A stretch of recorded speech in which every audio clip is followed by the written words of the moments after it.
मेरा सप्रेम नमस्कार। कोई भी कार्यक्रम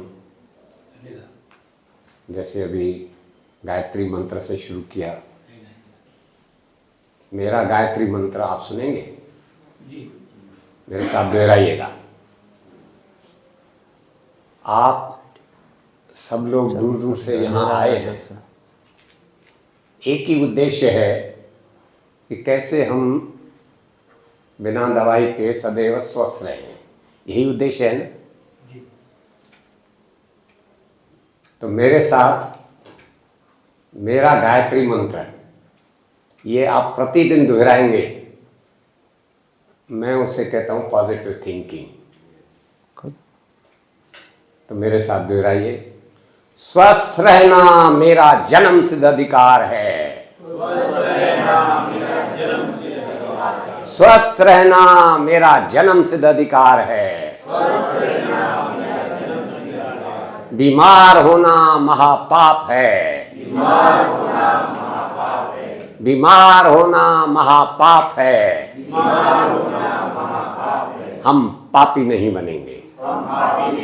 हम पापी नहीं बनेंगे। प्रॉमिस? आप यदि प्रॉमिस करते हैं तो मैं भी एक प्रॉमिस करता हूं कि आप जब यहां से उठेंगे, you will be self doctor. ये मेरा वारंटी नहीं, गारंटी है। मैंने स्वास्थ्य के बारे में कुछ सूत्र बनाए हैं, लगभग 15 सूत्र हैं। एक एक सूत्र जो है मंत्र के बराबर है। एक भी सूत्र का यदि आपने सच्चाई और ईमानदारी से पालन किया, आप सदैव स्वस्थ रह सकते हैं। सबसे पहले मैं ये आपको बताऊं, बल्कि मेरे साथ आप दोहराइए। स्वास्थ्य बहुत सस्ता है। स्वास्थ्य बहुत सस्ता है। हम लेते नहीं। हम लेते नहीं। बीमारी महंगी है। बीमारी महंगी। हम खरीदते हैं। हम खरीदते हैं। है ये वास्तविकता। जीवन में 7 सुख माने गए हैं। ध्यान दीजिएगा, बोलिए साथ में। पहला सुख निरोगी काया। दूजा सुख घर में हो माया। तीजा सुख पतिव्रता नारी अथवा पत्नी व्रत पति भी। ये भी दोनों तरफ से होना चाहिए ना। चौथा सुख पुत्र हो आज्ञाकारी। पांचवा सुख विद्या का दान। छठा सुख अपना हो मकान। सातवां सुख है सबसे न्यारा। भगवान जिसको लगता हो प्यारा। तो ये 7 सुख जीवन में माने गए हैं।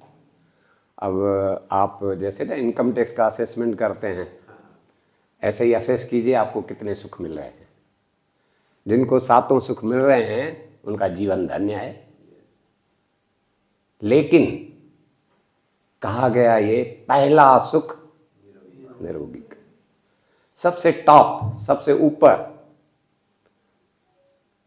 स्वास्थ्य जो है यदि हमें नहीं है, हम स्वस्थ नहीं हैं, तो जीवन के किसी भी क्षेत्र में हो, कोई भी कार्य कर रहे हो, जॉब में हो, नौकरी में हो, धंधे में हो, हाउसवाइफ हो, स्टूडेंट हो, बच्चे हो, यदि स्वस्थ नहीं है तो जीवन के किसी भी क्षेत्र में हम सफल नहीं हो सकते।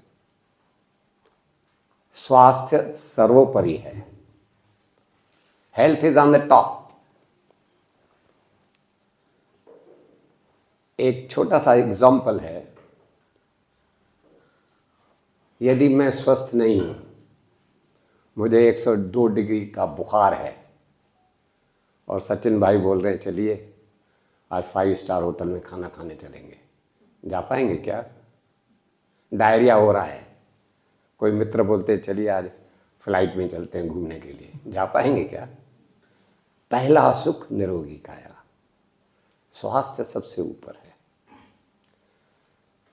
जो 15 सूत्र मैंने बताया आपको, उन 15 सूत्रों में पहले 5 जो हैं निगेटिव हैं। निगेटिव माने उनको अपने जीवन से निकाल देना चाहिए या उनका उपयोग कम से कम करना चाहिए। एक एक आप सूत्र देखेंगे कितना महत्वपूर्ण है। उनमें सबसे प्रथम है जो नेगेटिव है, अपने भोजन से इसको बिल्कुल बाहर निकाल देना चाहिए, या उपयोग करें तो कम से कम करें अथवा इनका विकल्प ढूंढें। उनमें प्रथम है वाइट शुगर। क्या?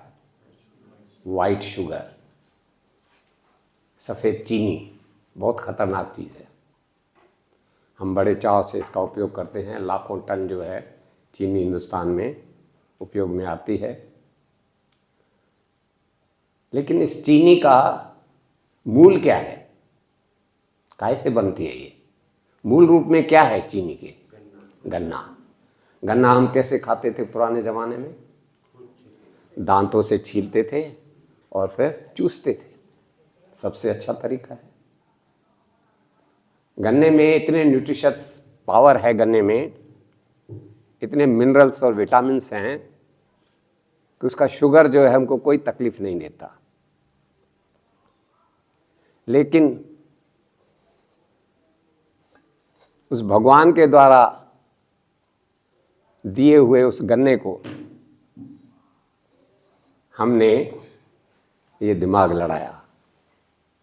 देखिए, जिस भी भगवान की द्वारा दी गई खाद्य वस्तु है, उसको यदि हम अपना दिमाग लड़ाकर उसमें कुछ परिवर्तन करके और स्वादिष्ट बनाने का प्रयास करते हैं तो पक्का समझिए उसकी न्यूट्रिशन वैल्यू कम होती जाएगी।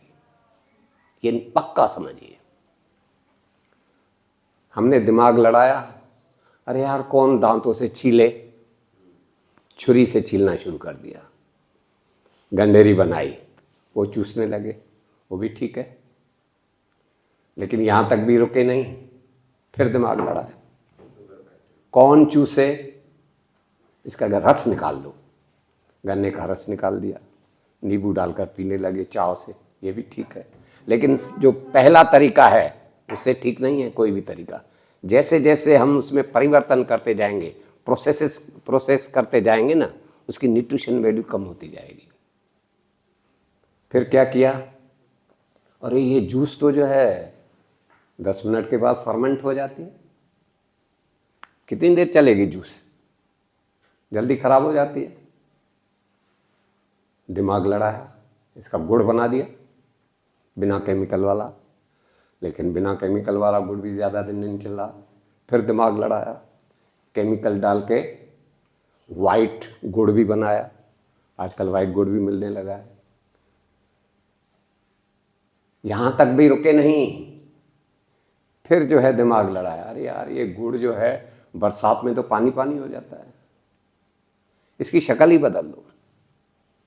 शक्ल बदल दी, क्या बनाया? वाइट शुगर, चमकदार, 6-6 महीने बोरियों में पड़ी रहे, कोई चिंता की बात नहीं है। यहाँ तक भी रुके नहीं, फिर दिमाग लड़ाया, क्या बनाया बताइए? वो भी एक टाइप ऑफ शुगर ही है ना। फिर एक ऐसी चीज़ बनाई जो शुगर से 50 टाइम्स स्वीट है, 50 गुना स्वीट है वो। जहाँ 50 ग्राम शुगर का डालो, वहाँ केवल वो 1 ग्राम ही डालो, उतना ही स्वीट होगा। और वो था सैकरिन। सैकरिन जो है दैट इज टोटली केमिकल। तो देखिए, जैसे जैसे हमने प्रोसेस करते गए ना, उसकी न्यूट्रिशन वैल्यू जो है कम होती जाएगी। और ये सैकरिन जो है कैसे बनती है आप जानते हैं? अब गूगल पर सर्च कीजिए सैकरीन कैसे बनती है। ये जो रोड पर काला डामर होता है ना, उस काले डामर से सैकरीन बनती है। Petroleum product. That is totally chemical. तो ये स्थिति है। जैसे जैसे हमने दिमाग लड़ाते हैं, प्रोसेसिंग करते हैं, जैसे जैसे प्रोसेसिंग करेंगे ना, उस चीज़ की जो न्यूट्रिशन वैल्यू कम होती जाएगी। इसलिए मैं कहता हूँ, इसको कहते हैं कैल्शियम थीफ। ये कैल्शियम को खा जाती है, जहाँ भी होती है। कैल्शियम के बिना ये डाइजेस्ट ही नहीं होती है। इसलिए जब छोटे बच्चे ज़्यादा चॉकलेट टॉफ़ीज़ खाते हैं, आप देखिए उनके दांत काले पड़ जाते हैं, हड्डियाँ कमज़ोर हो जाती है। क्यों? क्योंकि कैल्शियम जो है हमारे दांतों में होता है, हड्डियों में होता है। वो शुगर जो है वहाँ से चूस लेती है, उनको हजम होना है। So that we call sugar as a calcium thief. वह कैल्शियम चोर है। इसलिए शुगर को करना चाहिए बाय बाय।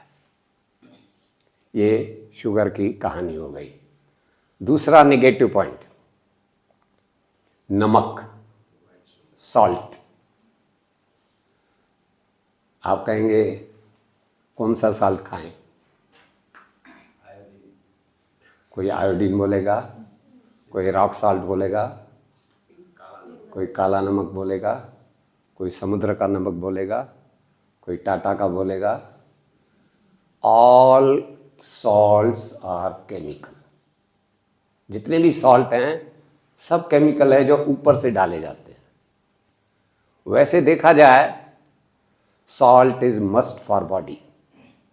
हमारे डाइजेस्टिव सिस्टम के लिए सॉल्ट जो है अच्छा, जो है कैटलिस्ट के रूप में काम करता है, बहुत आवश्यक है। लेकिन वो कौन सा सॉल्ट? ये ऊपर से जो डालते हैं वो नहीं है, वो केमिकल नहीं। इस सॉल्ट को केमिस्ट्री में कहा जाता है इनऑर्गेनिक सॉल्ट। जो केमिस्ट्री पढ़ते हैं, जिन्होंने पढ़ा है, उनको मालूम है इनऑर्गेनिक सॉल्ट। और हमारे बॉडी को चाहिए ऑर्गेनिक सॉल्ट। और ऑर्गेनिक सॉल्ट कहाँ मिलेगा? जितने भी भगवान के द्वारा अनाज है, दालें हैं, फल है, सब्जियां हैं, सब में जो है ये ऑर्गेनिक सॉल्ट किसी न किसी रूप में उपलब्ध है। और हमें उतने की ही आवश्यकता है जितना उसमें में मिलता है। ऊपर से सॉल्ट डालने की कोई आवश्यकता ही नहीं है। आप लोग शायद सोचेंगे, अरे बिना नमक के कैसे खाएंगे भाई? कल्पना भी नहीं कर सकते बिना नमक के। ऐसा क्यों? क्योंकि हम एडिक्ट हो गए नमक खा खा कर। नशे में हम चल रहे हैं। ऐसा लगता है कि नमक हमारे लिए बहुत आवश्यक है। लेकिन यदि आप अभ्यास करें, प्रैक्टिस करें। छोटा सा उदाहरण बताता हूँ। एक बच्चे को आप सिगरेट दीजिए फूंकने के लिए, फूकेगा क्या? मांस दीजिए खाने के लिए, खाएगा क्या? फिर बड़ा होकर कैसे चेन स्मोकर हो जाता है, कैसे जो है नॉनवेज खा लेता है? Practice makes the man perfect. आप अभ्यास कीजिए, ऐसे ही बिना नमक खाने का अभ्यास कीजिए। ऐसी स्थिति आएगी कि आपको नमक वाली चीज़ अच्छी नहीं लगेगी, बिना नमक वाली चीज़ ही अच्छी लगेगी। क्योंकि आप फिर बिना नमक के खाने के एडिक्ट हो जाएंगे, और दैट इज बेस्ट वे। तो ये नमक के बारे में। और नहीं रह सकते बिना नमक के, तो एक विकल्प है। आप किसी भी सब्जी में यदि नींबू या दही का उपयोग करेंगे तो शायद नमक की आवश्यकता कम से कम पड़े। और वैसे अभ्यास करेंगे तो कोई आवश्यकता नहीं पड़ेगी। और यदि यूज़ ही करना है तो बहुत कम यूज़ करें। हमें 24 घंटे में 3 ग्राम नमक की आवश्यकता होती है। अब उस हिसाब से आप अपने घर में देखिए कितना नमक कंज्यूम होता है। एक फैमिली 5 लोगों की भी हो तो 15 ग्राम डेली, और महीने भर में लगभग आधा किलो। और आप कितना खपाते हैं ये आप अपना अपना असेसमेंट कर सकते हैं। फैसला आपके हाथ में है। ओके, ये 2 चीज़ें हो गई। तीसरी चीज़, घी और तेल। एक नेचुरोपैथ ने कहा था, fats are the worst of all. Fats जो हैं, ऑयल, घी, सबसे गंदी चीज़ है। बहुत थोड़ी मात्रा में हमें आवश्यक है, जो नेचुरल रिसोर्सेज से हमें मिल जाती है। अलग से यदि हम घी का उपयोग करेंगे और तेल का उपयोग करेंगे तो स्थिति ये बनती है कि डॉक्टर को बाईपास करना पड़ता है, कोलेस्ट्रॉल बढ़ जाता है। इसलिए घी तेल जो है, हमारे एक डॉक्टर हैं Vimal Chhajed, all India Institute of Medical Science के कार्डियोलॉजिस्ट हैं। अभी तो सर्विस में नहीं है, उन्होंने छोड़ दिया है। साउल नाम की संस्था के द्वारा ये हमको सिखाते हैं, यदि आप अपने हृदय को सदैव सुरक्षित रखना चाहते हैं तो किचन से घी तेल को निकाल दीजिए।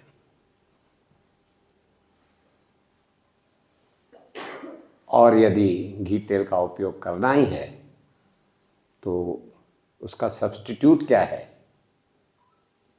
आजकल जितने भी ये तेल आ रहे हैं ना, डबल रिफाइंड, ट्रिपल रिफाइंड, पता नहीं कौन कौन से नाम दिए हैं, जितने भी ये तेल हैं, ये सब जो है स्वास्थ्य के लिए हानिकारक है।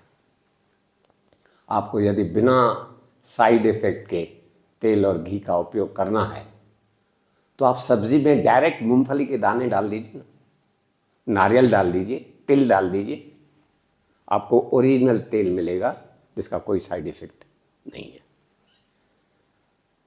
तो ये तीसरी चीज़, ऑयल और तेल को भी कीजिए बाय बाय। चौथी चीज़ है, वो भी ज़्यादातर हम उपयोग में लाते हैं, और वो है मैदा और बेसन। मैदा और बेसन के बारे में आजकल तो मैदे के बारे में तो खूब चर्चा चल रही है पूरे वर्ल्ड में, ग्लूटेन की वजह से। हमारे प्रधानमंत्री नरेंद्र मोदी जी ने पिछले साल ये कहा था कि गेहूं और चावल कम कीजिए, मोटा अनाज खूब खाइए। मिलेट ईयर घोषित किया था, डिक्लेयर किया था।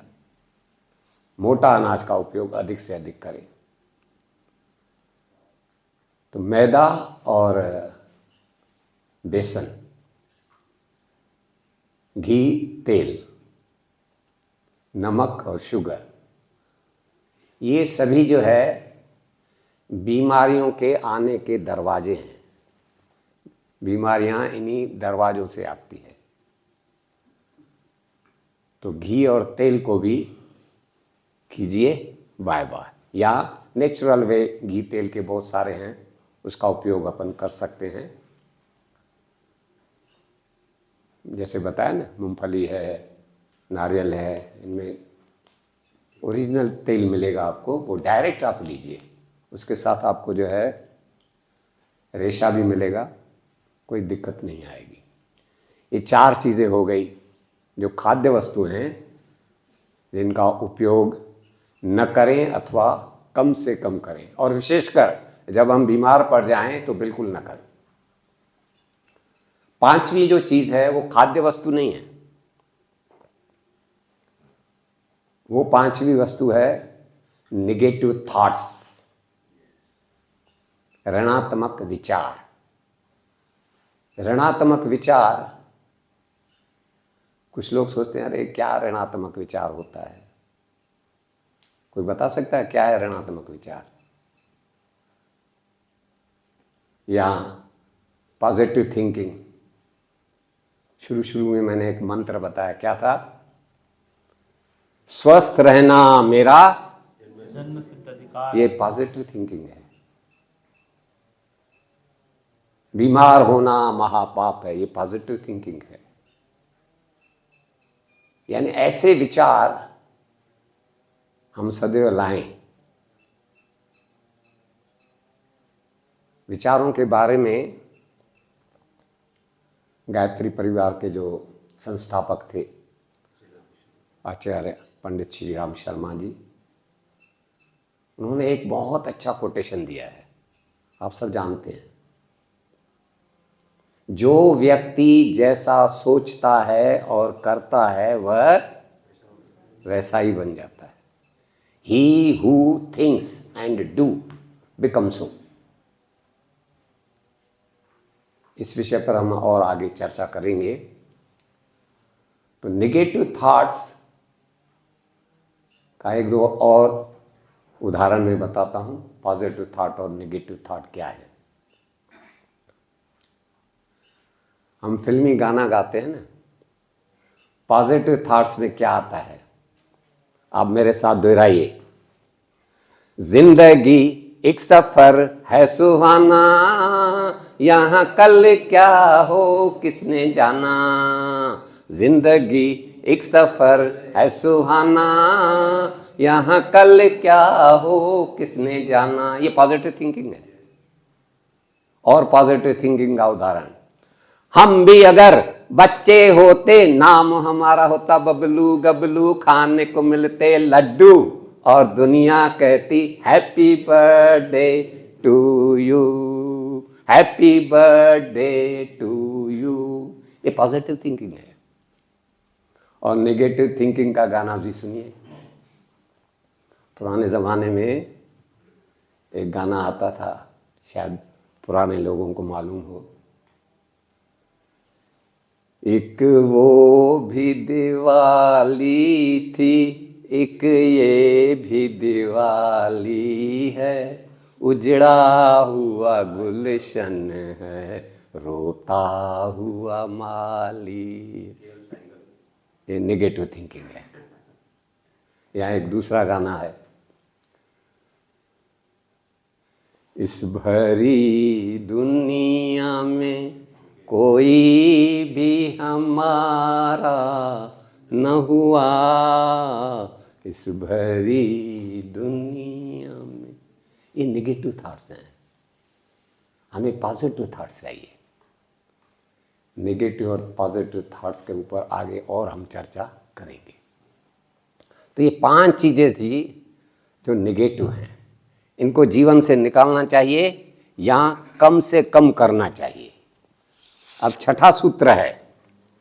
छठा सूत्र जो है वो है 4 golden gates of happy and healthy lifes. 4 golden gates of happy and healthy life. सुख और स्वास्थ्य की 4 स्वर्ण द्वार। नंबर 1, मेरे साथ आप दोहराइएगा।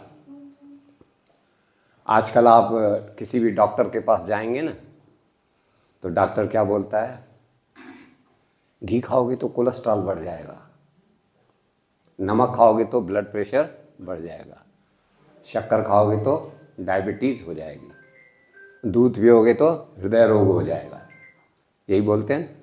मैंने एक फार्मूला निकाला है, ये सब खाओ, ये सब खाओ, लेकिन ध्यान से सुनिएगा, मेरे साथ दोहराइए। ये स्वर्ण सूत्र है, स्वर्ण द्वार है हैप्पी एंड हेल्दी लाइफ का। घी खाओ तो घूमो फिरो, बोलिए। चीनी खाओ तो चलो फिरो, नमक खाओ तो नाचो कूदो, और दूध पियो तो दौड़ो भागो। ये आप क्रियाएं यदि कर सकते हैं तो इन वस्तुओं का उपयोग कर सकते हैं, अन्यथा जो चाहो सो खाओ, जल्दी ऊपर जाओ। ये एक गोल्डन गेट था। कुछ लोग बोलेंगे अरे भगवान कृष्ण तो खूब मक्खन खाते थे, दूध पीते थे, दही खाते थे, छाछ पीते थे, लेकिन हम भूल गए भगवान कृष्ण गैया भी चराते थे। आप गैया चराओ, फिर जो मन में आओ खाओ, ठीक है ना। तो ये स्वर्ण सूत्र है। इसके पीछे जो फिलॉसफी है, मूवमेंट ऑफ बॉडी, बॉडी का हलचल। Nowadays we become overweight and under exercise। वजन बढ़ गया लेकिन एक्सरसाइज कम हो गई, तो बॉडी का मूवमेंट चाहिए। ये पहला स्वर्ण द्वार था। दूसरा स्वर्ण द्वार, मेरे साथ दोहराइएगा, ये भी भोजन के बारे में ही है, लेकिन ये सूत्र जो है बच्चों के लिए नहीं है। बच्चों को खूब खिलाइए, जब तक उनका बॉडी कंप्लीट डेवलप नहीं हुआ है तो खूब खा सकते हैं। 40-50 के ऊपर, 30-40-35-40 के ऊपर जितने भी लोग हैं उनको ये सूत्र ध्यान में रखना चाहिए। मेरे साथ आप दोहराइएगा, खुराक घटाओ घूमना बढ़ाओ। बोलिए, खुराक घटाओ घूमना बढ़ाओ। एक ही सूत्र है, फिर से बोलिए, खुराक घटाओ घूमना बढ़ाओ। खुराक घटाओ घूमना बढ़ाओ। मोटापा से मुक्ति पाओ, मोटापा से मुक्ति पाओ। रक्तचाप से छुट्टी पाओ, रक्तचाप से छुट्टी पाओ। मधुमेह से पिंड छुड़ाओ, मधुमेह से पिंड छुड़ाओ। मधुमेह समझ रहे हैं, डायबिटीज। हृदय रोग को दूर भगाओ, दीर्घायु का लाभ उठाओ, दीर्घायु का लाभ उठाओ। केवल खुराक घटाओ घूमना बढ़ाओ। छोटा सा सूत्र है, खुराक घटाना है और घूमना। इसके पीछे भी फिलॉसफी है, मूवमेंट ऑफ बॉडी। जितना हम खाते हैं ना, वट एवर वी ईट, जितना भी खाते हैं, एक्चुअली आधे से हमारा पेट भरता है, आधे से डॉक्टरों का पेट भरता है। ये वास्तविकता है, क्योंकि हम खाने में अति करते हैं। अति सदा वर्ज्यते, बीमार पड़ते हैं। ये भोजन जो है, स्वास्थ्य का रास्ता भी आता है इसमें, और बीमारी भी इसी भोजन से आती है। खुराक घटाओ घूमना बढ़ाओ। मोटापा से मुक्ति पाओ, रक्तचाप से छुट्टी पाओ, मधुमेह से पिंड छुड़ाओ, हृदय रोग को दूर भगाओ, दीर्घायु का लाभ उठाओ।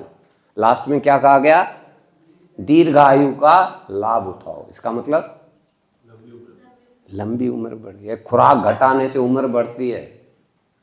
कैसे? आप सब जानते हैं, कोई बता सकता है? नहीं? मैं बताऊंगा तो बोले हाँ ये तो हम सब जानते हैं। आपने सुना होगा, दाने दाने पे लिखा है, सबने सुना है ना? इसका अर्थ क्या है? ऊपर से हम जो है एक निश्चित दाने लाते हैं। एक दाना भी ज्यादा खा सकते हैं क्या? बताइए। जितना लिखा हुआ है उतना ही खाएंगे, और यदि धीरे धीरे खाएंगे तो उम्र लंबी होगी कि नहीं, और जल्दी जल्दी खाएंगे तो जल्दी ऊपर चले जाएंगे, क्योंकि दाने कम पड़ जाएंगे ना, खत्म हो जाएंगे, जल्दी चले जाएंगे। दीर्घायु का लाभ उठाओ।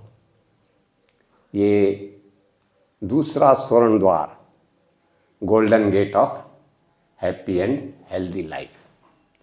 तीसरा, third golden gate of happy and healthy life. अभी यदि हम किसी भी डॉक्टर के पास जाते हैं तो शुरू शुरू में डॉक्टर क्या करता है? ब्लड टेस्ट करवाओ, यूरिन टेस्ट करवाओ, स्टूल टेस्ट करवाओ, एक्सरे करवाओ, ईसीजी करवाओ, पता नहीं कितनी सारी टेस्टें लिख देता है। और क्या कहते हैं, भाई एक ही दिन में आप सभी रिपोर्ट ले आइएगा, फिर हम आपको बताएंगे क्या दवाई देना है। ओके सर, सभी टेस्टें हमने करवाई, एक दिन को निश्चित दिनांक को रिपोर्टें लेके डॉक्टर के पास पहुंचे। फिर डॉक्टर क्या करता है, प्रिस्क्रिप्शन लिखता है, ये टेबलेट, ये कैप्सूल, एंटीबायोटिक, ये इंजेक्शन, ये दवाई, जाइए। कितनी सारी टेस्टें करवाता है। मैंने एक 4 टेस्ट बनाई है। कितनी टेस्ट हैं? 4 टेस्ट हैं। और वो चारों टेस्ट फुकट की है, उसमें कोई खर्चा नहीं है। आप यहाँ बैठे बैठे चारों टेस्ट लगा सकते हैं, जिससे आपको पता चल जाएगा मैं स्वस्थ हूं या अस्वस्थ हूं, और गारंटी के साथ। वो 4 टेस्ट क्या है?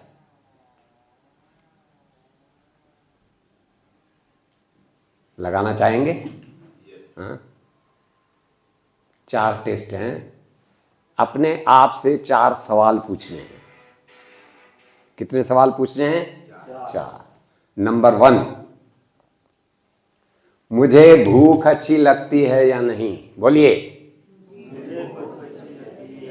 इफ यस, सेकंड क्वेश्चन, मुझे नींद अच्छी आती है या नहीं? बोलिए। इफ यस, थर्ड क्वेश्चन, मेरा मोशन क्लियर होता है या नहीं? बोलिए। लास्ट क्वेश्चन, मेरा मन हर काम में लगता है या नहीं? बोलिए। ये 4 सवाल पूछते हैं। चारों का जवाब यदि यस है, you are fit and fine, किसी डॉक्टर के पास जाने की जरूरत नहीं है। और एक भी सवाल का यदि नो है तो मामला गड़बड़ है। ये 4 टेस्ट फ्री की हैं, बिना पैसे किए हैं। आप लगाइए और आनंद लीजिए। ये है 3rd golden gate of happy and healthy life. Last 4th golden gate of happy and healthy life. ये भी छोटा सा जो है फार्मूला है, लेकिन ये प्रभाव अत्यंत जो है, इसका प्रभाव जो है बहुत ही मैं समझता हूँ इतना तीव्र होता है कि कुछ कहा नहीं जा सकता। सुनिएगा, मेरे साथ दोहराइए। मैं ये बार बार क्यों बोल रहा हूं दोहराइए, आपको भी याद हो जाए। बंद करो 4 बुराई। बोलिए। बंद करो 4 बुराई। पहला, अमचूर और खटाई। दूसरा, नमकीन और मिठाई। तीसरा, अंग्रेजी दवाई। चौथा, 2 नंबर की कमाई। आप करके देखिए। ये बुराइयां यदि हटा दीजिए, आप स्वस्थ हो जाएंगे, सुखी हो जाएंगे।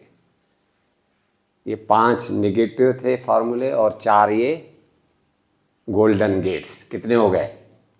9। अब 3 diamonds of the happy and healthy life. 3 diamonds, हीरे, हैप्पी एंड हेल्दी लाइफ के।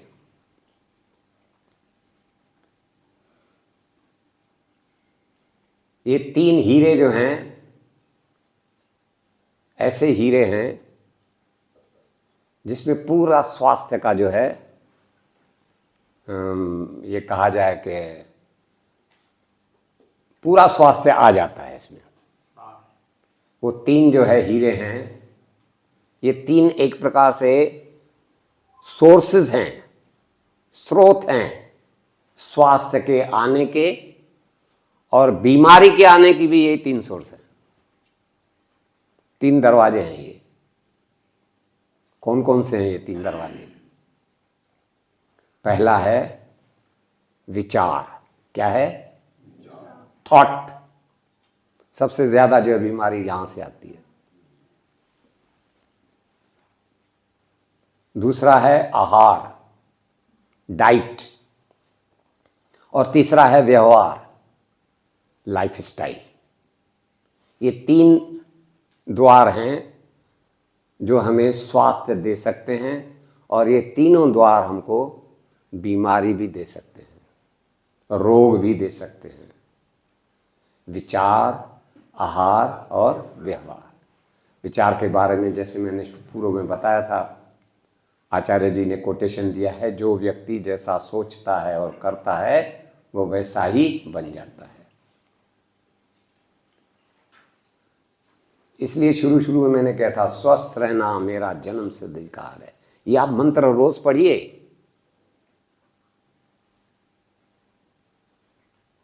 गायत्री मंत्र के साथ पढ़िए, आप सदैव स्वस्थ रहेंगे। विचारों का प्रभाव जो है कितना तीव्र होता है,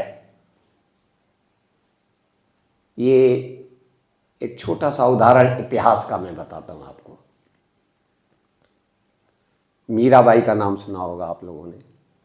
मीराबाई को क्या दिया गया था? विष दिया था। उसने क्या समझकर पिया? अमृत। ये विचार शक्ति है ना। मीराबाई को कुछ हुआ क्या? विष था वो, लेकिन अपने विचारों के द्वारा पता नहीं कैसे जो है, कौन से हार्मोन्स क्रिएट हुए, कौन सा सीक्रेशन हुआ कि विष वो कन्वर्ट हो गया अमृत में। जो व्यक्ति जैसा सोचता है और करता है वह वैसा ही बन जाता है। He who thinks and do becomes so। देखिए, इस कोटेशन में बहुत बड़ी फिलॉसफी है। 2 बातें हैं इसमें। जो व्यक्ति जैसा सोचता है और करता है, thinking and doing should be simultaneously. केवल थिंकिंग से काम नहीं चलेगा या केवल डूइंग से भी काम नहीं चलेगा, दोनों साथ साथ होने चाहिए। जो केवल सोचते हैं और करते कुछ नहीं, वे मूर्ख हैं। और जो करते तो बहुत हैं लेकिन सोचते ही नहीं, महामूर्ख हैं वो। क्योंकि सोचना और करना एक साथ होना चाहिए। Thinking and doing should be simultaneously. दूसरा उदाहरण इतिहास का है। महाभारत की जब लड़ाई आरंभ नहीं हुई थी तो अर्जुन ने कृष्ण को क्या कहा था? कृष्ण जी सारथी थे अर्जुन के। अर्जुन ने कहा, रथ को जो है दोनों सेनाओं के बीच में ले आइए। मैं देखना चाहता हूं कि मैं किन किन से लड़ने वाला हूं। कृष्ण जी ने रथ को जो है दोनों सेनाओं के बीच में खड़ा किया। अर्जुन ने खड़े होकर चारों ओर देखा तो उसके मन में क्या विचार आया? और ये तो मेरे चाचा हैं, ये तो मेरे दादा हैं, ये तो मेरे भाई हैं, ये तो मेरे गुरु हैं, मैं इनके साथ लड़ूंगा और राज मुझे मिलेगा। ऐसा राज मुझे नहीं चाहिए। वो हथियार फेंक दिए और कोने में जाकर रथ में बैठ गए। अब कृष्ण ने क्या किया? कृष्ण ने कोई कनपट्टी पर पिस्तौल नहीं रखा कि तुम्हें युद्ध करना पड़ेगा। उसके विचारों को परिवर्तन किया। किसके द्वारा? गीता के द्वारा। Gita totally management book. ऐसी गीता ये पुस्तक है, हर समस्या का समाधान इसमें मिल जाता है। विचारों के द्वारा अर्जुन को उन्होंने कहा, भाई आप तो केवल जो है निमित्त मात्र हैं, करने वाला कोई और है। आप ये समझ रहे हैं मैं कर रहा हूं। पूरा गीता सुनाने के बाद लास्ट में कृष्ण ने पूछा अर्जुन से, अब क्या विचार है? उसने क्या कहा? मैं तैयार हूं। विचार का प्रभाव। जो व्यक्ति जैसा सोचता है और करता है वह वैसा ही बन जाता है। ये दो उदाहरण तो इतिहास के थे। एक तीसरा उदाहरण वर्तमान का है। रशिया में एक रिसर्च हुआ इसी विषय पर, विचार पर। एक वैज्ञानिक ने रिसर्च किया। एक गुनहगार व्यक्ति था जिसको अदालत ने, कोर्ट ने मृत्यु दंड दिया। वो साइंटिस्ट जो है उस कोर्ट में बैठा हुआ था, वो ये रिसर्च कर रहा था मृत्यु दंड पर ही।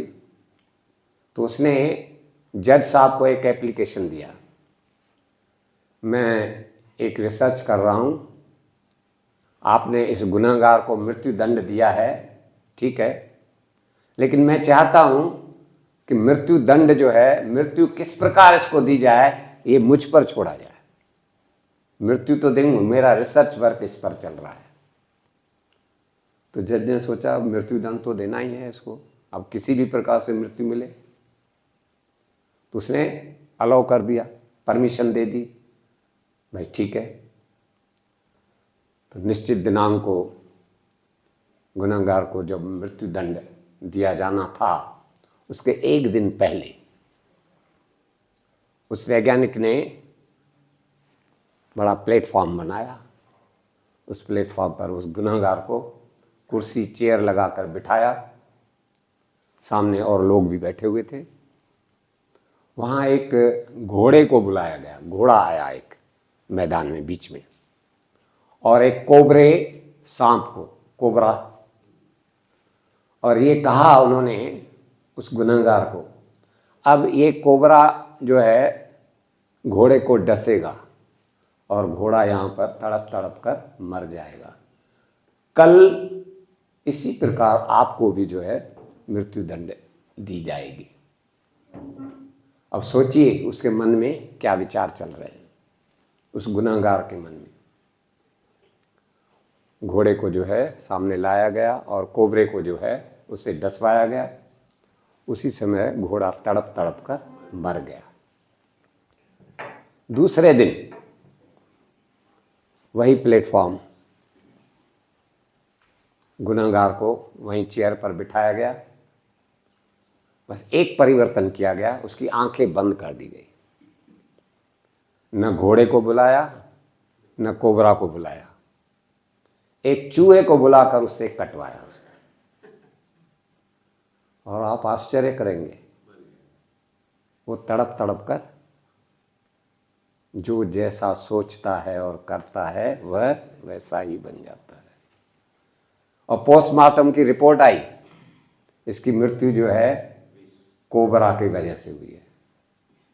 देखिए, क्योंकि उनके विचारों में था ना, कोबरा ने मुझे डसा है, वास्तव में चूहे ने डसा था। तो जो व्यक्ति जैसा सोचता है और करता है वह वैसा ही बन जाता है। ये विचार के बारे में हम लोगों ने विचार किया। अब थोड़ा आहार के बारे में, दूसरा हीरा, 3 हीरे बताए थे ना मैंने, आहार के बारे में। आहार के 3 रूप हैं। कितने रूप हैं? 3 रूप। पहला, ये भोजन जो घर में माताएं बहनें बनाती हैं। कोई भी मेहमान घर में आता है तो हम क्या बोलते हैं? आइए महाशय जी भोजन ग्रहण कीजिए, यही शब्द बोलते हैं। भोजन, ध्यान दीजिएगा शब्दों पर। और जब हम होटल में जाते हैं, कभी कोई कहता है आज चलिए होटल में भोजन ग्रहण करने के लिए चले? कोई कहता है क्या? क्या कहते हैं? खाना खाने के लिए चलना है। इसका मतलब क्या हुआ? घर में भोजन ग्रहण किया जाता है और होटल में खाना खाया जाता है। शब्द, बात वही है, शब्दों का फेर है। एक तीसरा भी है जो न तो भोजन की तरह ग्रहण किया जाता है और न ही होटल में खाने की तरह खाया जाता है। वो तीसरा क्या है? आहार, जो आपने आज खाया या यहाँ प्रतिदिन खा रहे हैं, या प्रसाद होता है। प्रसाद कहाँ मिलता है? किसी महात्मा के पास या मंदिर में मिलता है। और प्रसाद को कभी कहा जाता है प्रसाद खाइए या ग्रहण कीजिए भी नहीं बोला जाता है, कहा जाता है प्रसाद पाइए। क्या बोलते हैं? प्रसाद पाइए। तो आप भोजन ग्रहण कर रहे हैं, खाना खा रहे हैं या प्रसाद पा रहे हैं, फैसला आपके हाथ में है। कौन सा अच्छा तरीका रहेगा बताइए? इनका कहना है भोजन का। और कोई? प्रसाद पाने वाले वो कितने लोग हैं? हाथ ऊपर करें। ज्यादातर लोग प्रसाद पाने के पक्ष में हैं, लेकिन ध्यान रहे आजकल प्रसाद में भी प्रदूषण हो गया है। प्रसाद में भी कभी कभी समोसा मिल जाता है, कभी कभी गुलाब जामुन भी मिल जाता है, हलवा भी मिल जाता है। तो ये प्रसाद में प्रदूषण है। पहले जमाने में प्रसाद में केवल फल दिया जाता था। तो ये आहार जो है 3 रूप मैंने आपको बताए हैं। और भोजन जो है हमको स्वास्थ्य भी देता है और बीमारी भी देता है।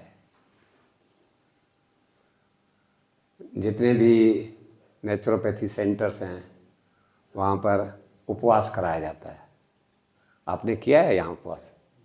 नहीं किया अभी? उपवास भी कराया जाता है। क्यों? क्योंकि fasting is the fastest remedy. उपवास सबसे तीव्र उपचार है। जितने भी आप ट्रीटमेंट ले रहे हैं ना, इन सब में सबसे तीव्र जो उपचार है वो है उपवास, फास्टिंग। यदि आप जल्दी ठीक होना चाहते हैं तो उपवास कीजिए, जल्दी ठीक हो जाएंगे। ये कहने की बात नहीं है, एक्सपेरिमेंट करने की बात है। आप करके देखिए।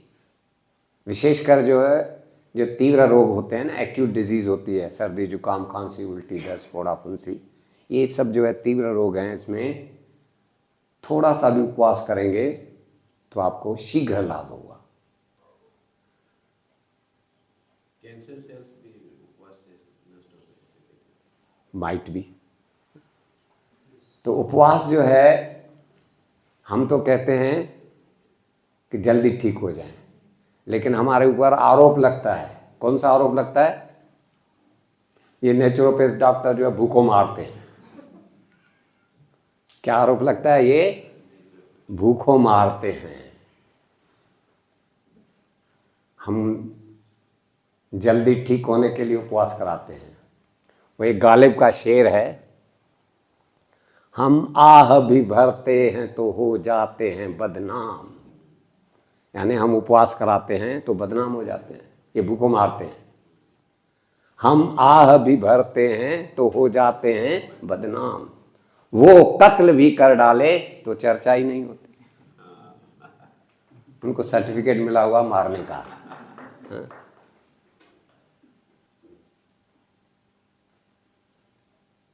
तो आहार जो है कितना महत्वपूर्ण है। एक और छोटा सा उदाहरण मैं आपको बताऊं। जब भी हम डॉक्टर के पास जाते हैं, डॉक्टर प्रिस्क्रिप्शन जब लिखता है तो लास्ट में हम क्या करते हैं?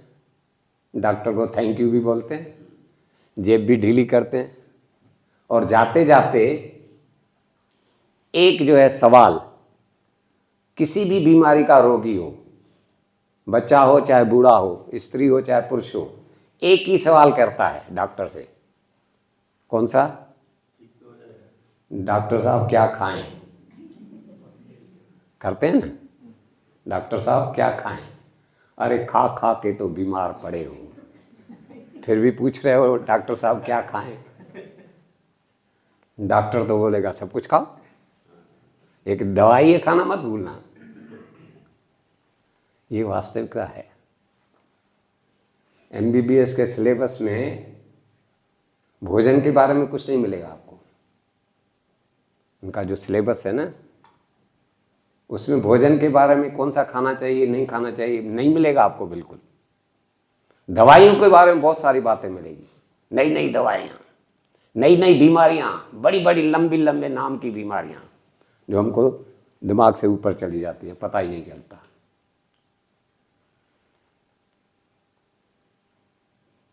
तो खाने के बारे में इतना हमको जो है ध्यान रखना चाहिए कि हमको क्या सूट कर रहा है, व्हाट द बॉडी नीड्स, हमारा शरीर क्या चाहता है। जो बॉडी को नीड है उसकी पूर्ति करें। उदाहरण के लिए अब ठंड चल रही है, पंखा चलाएंगे क्या? नहीं चलाएंगे। और गर्मियों में बिना पंखे के बैठ नहीं पाएंगे। शरीर क्या चाहता है, तो बॉडी लैंग्वेज पढ़ना सीखें आप। इस शरीर की क्या आवश्यकता है उसकी पूर्ति करें। अननेसेसरी जो है खाद्य वस्तु हम न डालें।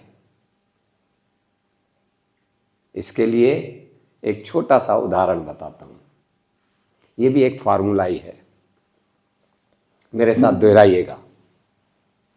भूख नहीं तो भोजन व्यर्थ है, बोलिए। प्यास नहीं तो पानी व्यर्थ है, होश नहीं तो जोश व्यर्थ है, और जान नहीं तो जहान ही व्यर्थ है। ये वास्तविकता है। भूख नहीं तो भोजन व्यर्थ है। कड़ी भूख चाहिए। कड़ी भूख का उदाहरण कभी आपने अनुभव किया है? कड़ी भूख क्या होती है? आजकल कोई करता ही नहीं है। खाए जाओ खाए जाओ, यूनाइटेड प्रेशर करके गुणगाए जाओ, खूब खाते हैं।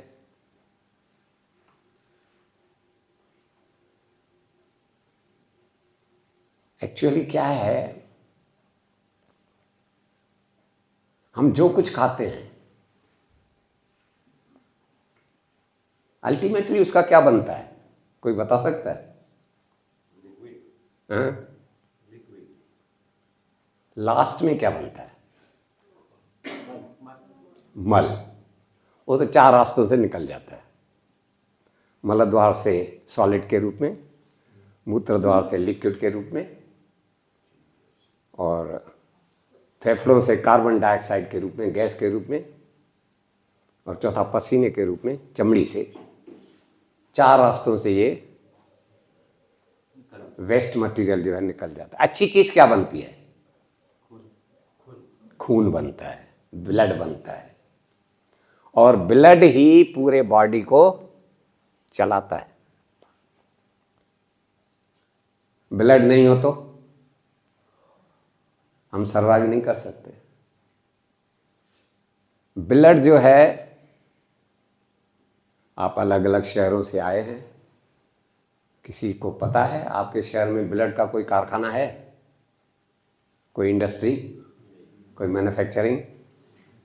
दुनिया के किसी भी कोने में ब्लड की कोई मैन्युफैक्चरिंग नहीं है, कोई इंडस्ट्री नहीं है, कोई कारखाना नहीं है। कहाँ बन रहा है ब्लड? कहाँ बन रहा है? ये ब्लड का कारखाना है। ये शरीर हमारा, बॉडी जो है, ब्लड की इंडस्ट्री है। कुछ भी खाते हैं ब्लड बन जाता है। Whatever we eat, may be veg, may be non veg, मिठाई, नमकीन, रोटी, चावल, सब्जी, दाल, सबका अल्टीमेट ब्लड बन जाता है। और ब्लड कहीं बाहर बन ही नहीं सकता। पता नहीं हमारे शरीर के अंदर कौन सी केमिकल चेंजेस होते हैं, कौन सा मेटाबॉलिज्म होता है, कौन से सुपर कंप्यूटर रखे हुए हैं कि कुछ भी खाते हैं उसका ब्लड बन जाता है, और ब्लड बाहर बन ही नहीं सकता। आज तक किसी भी वैज्ञानिक ने ब्लड की एक भी बूंद लेबोरेटरी में बना के नहीं दिखाई, लेकिन हमारा ये शरीर ब्लड बना रहा है। किसी को पता ही नहीं कैसे बनता है ये ब्लड। क्या चमत्कार नहीं है? ऐसे ही हमारे शरीर में बहुत से चमत्कार हो रहे हैं। आप कल्पना कीजिए ना, हृदय कैसे काम करता है, फेफड़े कैसे काम करते हैं, किडनी कैसे काम करती है, आंखें कैसे काम करती है, कान कैसे करते हैं, हम कैसे बोलते हैं, नाक कैसे काम करता है। एक एक अंग की आप कल्पना कीजिए। ये सब चमत्कार हैं। घुटना कैसे काम करता है? मेरा रुमाल गिर जाए नीचे, भाई साहब हमको हाथ में दे दे, झट से बोलूंगा थैंक यू, बोलते हैं ना ऐसे। तो घुटना कितना काम कर रहा है, आंखें कितना काम कर रही है। कभी इनको भी थैंक यू बोलिए, इनको भी धन्यवाद बोलिए। ये आंखें जो हैं काय का काम करती हैं? देखने का काम करती है। जब तक ये देखने का काम कर रही हैं आपको पता ही नहीं चलेगा हमारी आंखें भी है या नहीं है। जिस दिन इन्होंने देखने का काम बंद किया पता चलेगा आंखों का महत्व क्या है। What is the value of the eyes. या किसी बेचारे अंधे से पूछो आंख का मूल्य क्या है। ये घुटना है, कितना बड़ा काम कर रहा है भाई। जब तक ये काम कर रहा है ना हमको पता ही नहीं चलेगा घुटना भी है या नहीं है। जिस दिन इसने काम करना बंद कर दिया पता चलेगा घुटने का महत्व क्या है। नहीं तो अटल बिहारी वाजपेयी जी बताएंगे। कितना उन्होंने ऑपरेशन करवाया अमेरिका में जाकर, फिर भी वो ठीक नहीं हो पाए। तो ये शरीर जो है कितना काम कर रहा है, इसका हम साथ दें। और साथ देने के लिए 3 मैंने द्वार बताया आपको। दे आर 3 पिलर्स, विचार, आहार और तीसरा व्यवहार। व्यवहार माने लाइफ स्टाइल। हमारे शास्त्रों में कहा गया है जिसका व्यवहार सही नहीं है उसका परमार्थ कभी सही हो ही नहीं सकता। व्यवहार में सब चीजें आ जाती है, उठना बैठना बोलना चलना, किसके साथ कैसा व्यवहार करे, छोटों के साथ कैसा, बड़ों के साथ कैसा, माता पिता के प्रति क्या, दोस्तों के प्रति कैसा व्यवहार। ये सब जो है घूमना फिरना सोना भोजन करना ये सब लाइफ स्टाइल में आ जाता है। तो ये तीनों द्वार जो हैं बहुत ही महत्वपूर्ण हैं। अब इन तीनों द्वारों में भोजन हमारे कंट्रोल में है। हम जैसा चाहें वैसा भोजन कर सकते हैं। वैज्ञानिकों ने ब्लड के बारे में ये जरूर बताया है कि ब्लड हमारा 80% अल्कलाइन है और 20% एसिडिक है। अल्कलाइन और एसिडिक का अर्थ समझ रहे हैं आप लोग? अल्कलाइन माने क्षारीय, खारापन जिसमें हो। हमारा ब्लड जो है 80% खारा है और 20% खट्टा है, एसिडिक है। एसिडिक को अम्लीय बोलते हैं और अल्कलाइन बोलते हैं अंग्रेजी में क्षारीय। ये जो सूत्र दिया है वैज्ञानिकों ने, इनके आधार पर हमें एक गोल्डन फार्मूला मिल गया कि हमको भोजन कौन सा करना चाहिए। 80% अल्कलाइन हो और 20% एसिडिक हो।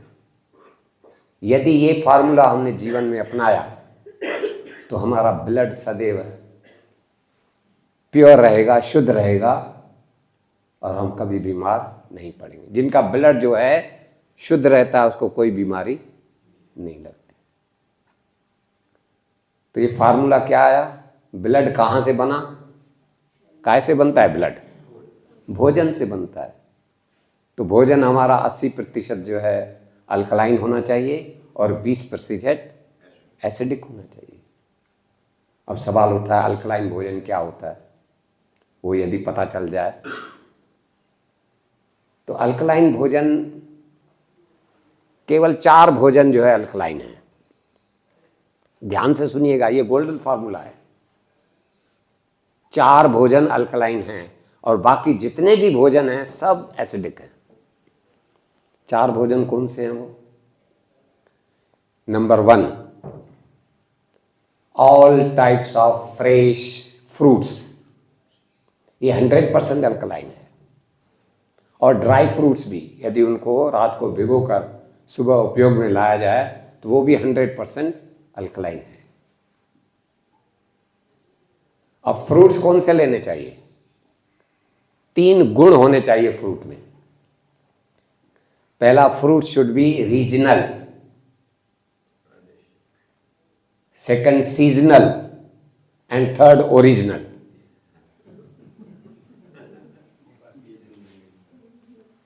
रीजनल माने आसपास के हों। दूर का जो भी फल आएगा उसमें पेस्टिसाइड्स बहुत होंगे, प्रिजर्वेटिव्स बहुत होंगे, केमिकल बहुत होंगे। अब कश्मीर से सेब आ रहा है, पता नहीं क्या क्या डाल के भेजते हो, तो अवॉइड कीजिए दूर से आने वाले फलों को। आसपास के जो फल हों, केला है, अमरूद है, चीकू है, बेर है, बहुत सारे फल हैं जिनमें कोई प्रिजर्वेटिव नहीं होता है या कम से कम होता है, तो फ्रूट्स शुड बी रीजनल। दूसरा, सीजनल होना चाहिए, सीजन के अनुसार हो। अब ठंड के दिनों में हम आम थोड़े खाएंगे, आम तो मज़ा जो है गर्मियों में आता है, टेस्ट भी होता है और सस्ते भी होते हैं। अभी न तो सस्ते होंगे और न ही टेस्ट होगा, इसलिए fruit should be seasonal. And third, fruit should be original. आजकल वो इंजेक्शन लगा के जो है बड़ा कर देते हैं, देखा होगा, इतने बड़े बड़े अमरूद आ रहे हैं, कोई टेस्ट नहीं है उनमें। देसी जो है टमाटर भी जो है वो आजकल देसी बहुत कम आने लगे हैं, तो ये भी ध्यान दिया जाए, ऑर्गेनिक फार्मिंग हो और अच्छी से अच्छी चीज़ें हमको मिले। तो ये पहली बात हो गई फलों के बारे में। फल जो है 100% अल्कलाइन है। दूसरी, all types of raw and eatable vegetables. Raw माने कच्ची, कच्ची खाने योग्य सब्जियां, ऑल आर 100% अल्कलाइन। कच्ची होना चाहिए, न उसको उबालना चाहिए, न स्टीम करना चाहिए, न पकाना चाहिए और न ही तलना चाहिए, भले वो लाइट फ्राई हो या डीप फ्राई, कुछ भी नहीं करना चाहिए। कच्ची खाने योग्य सब्जियां 100% अल्कलाइन है, उनमें सभी विटामिन्स और मिनरल्स मिल जाएंगे आपको।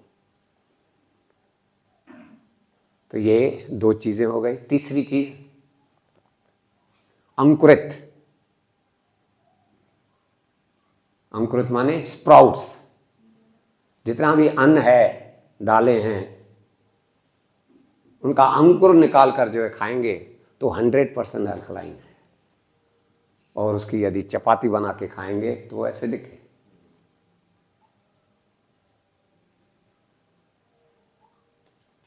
ये तीसरी चीज़ हो गई स्प्राउट्स के बारे में। स्प्राउट्स जो है अमृत अन्न भी कहा जाता है इनको, ये भी 100% अल्कलाइन है। और चौथी चीज़ है गाय का ताज़ा दूध, यदि मिल जाए तो, अन्यथा दूध आवश्यक ही नहीं है। गाय का दूध मिलना आजकल बहुत कठिन हो गया है, और वो भी धारोषण होना चाहिए। धारोषण माने उसी समय जो है आए और उसी समय उसका उपयोग करें, न उसको गर्म करें न उसमें मीठा डालें, डायरेक्ट जो है लीजिए आप। माँ का दूध कैसे बच्चा पीता है, कोई गर्म करता है क्या, कोई मीठा डालता है क्या? ऐसा दूध यदि मिल जाए। अन्यथा आजकल दूध जो है ये डायरियों का मिलता है, थैलियों में मिलता है, ये तो 2-2000 डिग्री सेंटीग्रेड पर गर्म करके उसको डीप फ्रीज़र में डाला जाता है, ज़्यादा समय चले। और जैसे जैसे दूध को गर्म किया जाता है ना, वैसे वैसे डाइजेस्टिव टाइम उसका बढ़ता जाता है। तो ये 4 चीज़ें हैं, अल्कलाइन हैं, और बाकी जितनी भी दुनिया भर की चीज़ें हैं सब। तो बहुतों के मन में एक विचार आ रहा होगा, रोटी भी न खाएं, चावल भी न खाएं, दाल भी न खाएं, सब्जी भी न खाएं, तो क्या खाएं? यही तो 4 चीज़ें खाते हैं अपन। या तो चावल खाते हैं, रोटी खाते हैं, दाल खाते हैं, और सब्जी कोई भी। ये चारों चीज़ें एसिडिक है। रोटी और चावल को हम चाहें तो 50% अल्कलाइन बना सकते हैं, वो हमारे हाथ में है। 100% तो नहीं बन सकता, 50% भी बना लिया तो भी लाभ होगा। कैसे 50% रोटी को? ये माताएं और बहनों के हाथ में है। वो चाहें तो रोटी को 50% अल्कलाइन बना सकती हैं। कैसे? हाँ, सबसे पहले जो है आटा मोटा होना चाहिए या मल्टीग्रेन होना चाहिए, और उस आटे को पानी में गूंथना नहीं चाहिए। आटे को किसी भी सब्जी के रस में गूंथना चाहिए।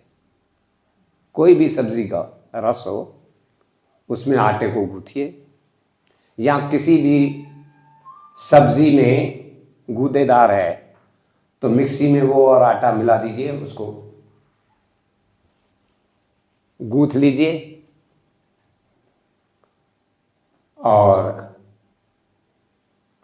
कभी जो है टमाटर के जूस में, कभी लौकी के जूस में, कभी पालक के जूस में, कभी मेथी के जूस में, कभी मूली के जूस में, कभी गाजर के जूस में, कभी केले की भी रोटी बनती है, ग्लूकोज रोटी बोलते हैं उसको। तो ऐसे जो है गूंथ कर बिना पानी के, फिर सेकने की भी कला है एक, रोटी को कैसे सेकना चाहिए वो भी एक अच्छी कला है। रोटी को सेकने के लिए तवा मोटा होना चाहिए या मिट्टी का तवा होना चाहिए। आजकल मिट्टी के तवे आने लगे हैं। और सेकते समय गैस की फ्लेम जो है स्लो होना चाहिए, धीमी होनी चाहिए। हाई फ्लेम पर कभी भी रोटी सेकनी नहीं चाहिए। और बार बार रोटी को पलटते रहिए, कोई काला दाग नहीं लगना चाहिए।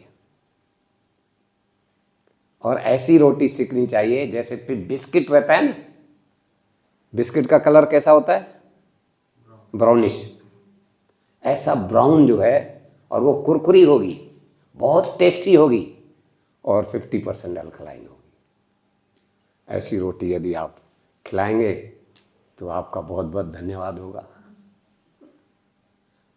चावल को 50% कैसे हम अल्कलाइन बनाएं, वो भी एक तरीका है। चावल आजकल ब्राउन राइस आने लगे हैं, या तो ब्राउन राइस का उपयोग कीजिए, वो बहुत महंगे हैं। नहीं तो राशन की दुकान पर जो लाल लाल से छोटे मटमैले से चावल मिलते हैं बिना पॉलिश किए हुए, वो भी हेल्थ के दृष्टिकोण से अच्छे हैं। चावल का 100 ग्राम लीजिए और उसमें 500-600 ग्राम सब्जियां डालिए। 5-7 प्रकार की सब्जियां जो भी सीजन के अनुसार मिले उसमें डाल दीजिए। मूंगफली के दाने डाल दीजिए, नारियल डाल दीजिए, तिल डाल सकते हैं, पनीर भी डाल सकते हैं। और ऐसी जो है सब्जी को हम बोलते हैं वेजिटेबल बिरयानी। वेजिटेबल बिरयानी, और वो जो है 50% अल्कलाइन होगी। वो चटनी के साथ खाइए, या जो दूध का उपयोग करते हैं दही के साथ खाइए। किसी सब्जी की आवश्यकता नहीं है, पूरा न्यूट्रिशन उसमें आपको मिल जाएगा। तो इस प्रकार जो है चावल को और रोटी को हम 50% अल्कलाइन बना सकते हैं। तो ये 3 हीरे हो गए स्वास्थ्य के। अब 5 पहले बताए थे, 4 बाद में बताए, 3 बताए, कुल कितने हुए? 12। अब 2 बचे हैं और 3 और बचे हैं। तो 2 जो हैं रत्न, रत्न समझ रहे ना, 2 रत्न कौन से हैं? मेरे साथ आप दोहराइएगा। पहला रत्न, खाने को आधा करो, बोलिए। खाने को आधा करो। पानी को दुगना, पानी को दुगना। पीने को दुगना मत करना, पीने में बहुत कुछ आ जाता है। इसलिए खाने को आधा करो, पानी को दुगना, कसरत को तिगुना करो, हंसने को चौगुना और प्रार्थना को 5 गुना। ये फार्मूला जीवन में अपनाई, आप स्वस्थ हो जाएंगे, सुखी हो जाएंगे। खाने को आधा करना है, खूब जिएंगे हम। पानी खूब पीजिए। कसरत, आजकल जो है कसरत हम भूल गए हैं। बॉडी मूवमेंट खूब कीजिए, फिर जो मन में आए खाओ। हंसने को चौगुना, हंसने वाला व्यक्ति कभी गलत काम नहीं कर सकता। हंसते हंसते माताजी यदि अपने बेबी को हंसते हंसते थप्पड़ भी लगाती है तो बच्चा भी हंसता है, और गुस्से में आकर यदि थप्पड़ लगाई तो बच्चा भी सोचेगा मुझे बड़ा होने दीजिए। हंसने वाला व्यक्ति कभी हत्या नहीं कर सकता।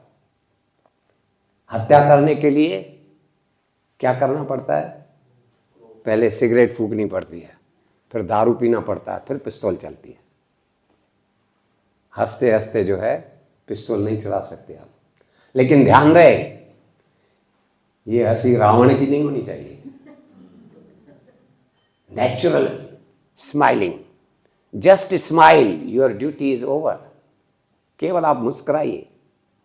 कभी कभी कोई सहेली होती है, कोई मित्र होता है, तो ऐसा मन में आता है अरे इसका मुंह भी नहीं दिखना चाहिए, और वो कभी खुदा न खास्ता कहीं किसी कार्यक्रम में टकरा जाए, किसी बर्थडे पार्टी में, मैरिज में, या कोई कार्यक्रम चल रहा हो, तो आप उसको केवल एक मुस्कुराहट दे दीजिए, स्माइल। देखिए उसके जीवन में कितना परिवर्तन आता है, और आपके जीवन में भी कितना परिवर्तन आता है। आपके विचारों में भी परिवर्तन आएगा। केवल smile, just smile, your duty is over. मुस्कुराइए। और 5वां है प्रार्थना। तो ये 13 सूत्र हो गए, 14 सूत्र है। कोई भी खाने की वस्तु आपके सामने आ जाए, आप उसके साथ जो है वार्तालाप कर सकते हैं, उसके साथ आप सवाल जवाब कर सकते हैं। उदाहरण के लिए एप्पल महाराज आपके सामने आए, आप उनसे बोलिए, एप्पल महाराज आप मेरे स्वास्थ्य के लिए लाभदायक हैं या हानिकारक हैं? कॉन्शियस आपका विवेक जो है अंदर से जवाब देगा, खाए जाओ खाए जाओ, कोई दिक्कत नहीं है। बोलेगा नहीं बोलेगा? और एप्पल महाराज के स्थान पर समोसा महाराज हो, उससे भी यही सवाल कीजिए, समोसा महाराज आप मेरे लिए हानिकारक हैं या लाभदायक हैं? अंदर से विवेक जो है, कॉन्शियस आपको जवाब देगा, सावधान। बोलेगा? अब विवेक का हम सुने न सुने वो अलग बात है, लेकिन विवेक तो सही बात के लिए सपोर्ट करेगा और गलत बात के लिए आप मना करेगा। ये खाने के बारे में एक और जो है फार्मूला है, बोलिए मेरे साथ, जो खाद्य वस्तु जल्दी सड़ती है, जल्दी पचती है, जल्दी निकल जाती है, और जो खाद्य वस्तु देर से सड़ती है, देर से पचती है देर से निकलती है, ये फार्मूला है। किसी भी खाद्य वस्तु पर लगाइए आप। जल्दी सड़ने वाली, जल्दी खराब होने वाली कौन सी खाद्य वस्तुएं हैं जो जल्दी खराब हो जाते हैं? फल जल्दी खराब हो जाते हैं, सब्जियां जल्दी खराब हो जाती हैं, अंकुरित जल्दी खराब हो जाते हैं, दूध जल्दी खराब हो जाता है। ये जल्दी पचते हैं और जल्दी शरीर से निकल भी जाते हैं। और बाकी जितनी भी वस्तुएं हैं सब देर से सड़ती हैं, देर से पचती हैं, देर से निकलती हैं, इंक्लूडिंग हल्दीराम। यहाँ जितने बेकरी प्रोडक्ट्स हैं, ऑल टाइप्स ऑफ स्वीट्स, नमकीन, सब जो है वो पता है ना, अमचूर और खटाई, नमकीन और मिठाई, अंग्रेजी दवाई और 2 नंबर की कमाई। लास्ट 15वां सूत्र। ये सूत्र जो है दिखने में बहुत ही साधारण लगता है, लेकिन इसका प्रभाव जो है बहुत ज्यादा पड़ता है। मेरे साथ दोहराइएगा। हम सब जानते हैं कैसे स्वस्थ रहा जाए, कैसे सुखी रहा जाता, लेकिन दुख की बात है हम मानते नहीं। सब जानते हैं लेकिन एक बच्चा भी जानता है, उसको दारू पिलाओ, पिएगा क्या? सिगरेट बोलो, फूकेगा क्या? सब जानते हैं लेकिन मानते क्या है? भगवान को मानते हैं। किसी भी धर्म का व्यक्ति हो, किसी भी कोने में दुनिया में रहता हो, उस परम सत्ता को, शक्ति को किसी न किसी रूप में मानता है। तो पहली बात हो गई, हम सब जानते हैं, लेकिन दुख की बात है कि मानते नहीं हैं। मानते जो है उस परम सत्ता को है, लेकिन उस भगवान को जानने का कोई प्रयास नहीं करता, भगवान क्या है। इसलिए मैंने ये लास्ट में फार्मूला रखा है। बोलिए मेरे साथ, जो हम जानते हैं उसको मानना शुरू कर दें, और जो मानते हैं उसको जानना शुरू कर दें, तो हम स्वस्थ हो जाएंगे, सुखी हो जाएंगे। धन्यवाद। कोई क्वेश्चन हो, कोई सवाल हो, वेलकम।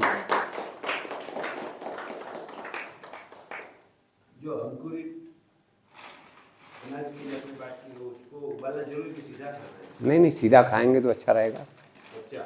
हाँ, कच्चा। उसको थोड़ा स्वादिष्ट बनाना हो तो नींबू और शहद डाल दीजिए या गुड़ डाल दीजिए। हाँ,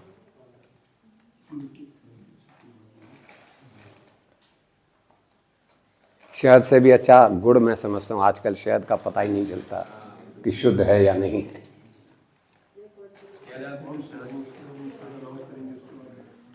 एक और लास्ट में मैं आपको बताऊं, हमारा एनजीओ जो है मध्य प्रदेश प्राकृतिक चिकित्सा परिषद, उसकी तरफ से हम एक सर्टिफिकेट कोर्स चलाते हैं, CNYS, certificate in natural health and yogic sciences.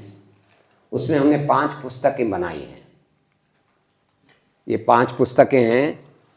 ये प्रॉस्पेक्टस है, इसमें रूल्स रेगुलेशंस है। ये पहली पुस्तक है, प्राकृतिक चिकित्सा दर्शन इतिहास एवं सिद्धांत। ये भोपाल की एक मोमडन लेडी है, शगुफ्ता खान, जिसने योगा में MSc किया है, उसने ये पुस्तक लिखी है। और दूसरा जो है पुस्तक है, शरीर रचना एवं क्रिया विज्ञान, एनाटॉमी फिजियोलॉजी। ये गोरखपुर के डॉक्टर विमल मोदी की है। मैंने इसको थोड़ा ब्रीफ करके, वो 400 पेज की थी, मैंने उसको 200 पेज में किया है। ये दूसरा पुस्तक है। और तीसरा पुस्तक है रोगों की प्राकृतिक चिकित्सा। ये भोपाल के आरोग्य केंद्र के डॉक्टर GD दयारामानी जी ने लिखी है, वो स्वर्गवास हो चुके हैं।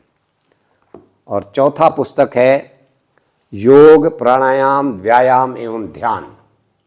ये उज्जैन की विक्रम यूनिवर्सिटी की एक प्रोफेसर डॉक्टर रश्मि श्रीवास्तव जी हैं, उसने लिखा है। और 5वां है पुस्तक ये आहार विज्ञान एवं आहार चिकित्सा। ये मेरे द्वारा लिखी गई है। तो ये 5 पुस्तकें जो भी इस परीक्षा में बैठता है उसको हम देते हैं।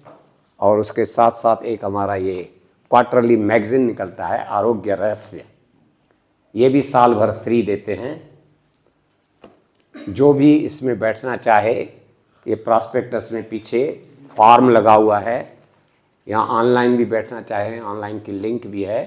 तो जो भी बैठना चाहे, इसका जो है 5 पुस्तकें, पूरी परीक्षा का संचालन सब जो है, फीस हम लेते हैं 1000 रुपये केवल,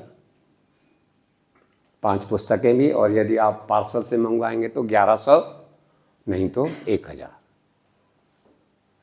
ये 5 पुस्तकें घर में धर्म ग्रंथ की तरह रख सकते हैं, और कभी भी इसमें जब भी आपको कोई तकलीफ हो तो आपको सवाल का जवाब मिल जाएगा इसमें। यह परीक्षा जो है जून महीने में होती है। घर में ये हम नावल की तरह इसको पढ़ सकते हैं, घर में पढ़ने की चीज़ें हैं।